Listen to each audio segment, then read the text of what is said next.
Kilala nyo ang isda na to, guys. Ang tawag nito sa amin sa Samar, sa Calbayog City ay pating. Talad. Ito naman Don Pilas. Ayan o. Masarap siya sa paksiw. Ito inihaw or prito. Masarap.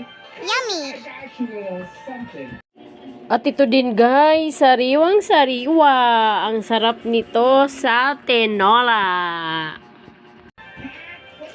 Lutuan time na.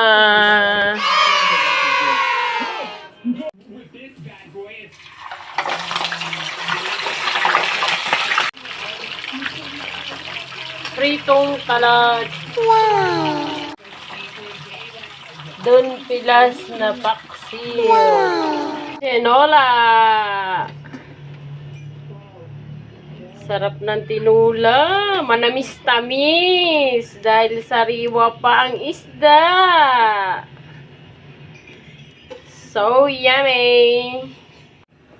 Higupan na ng sabaw. Sarap.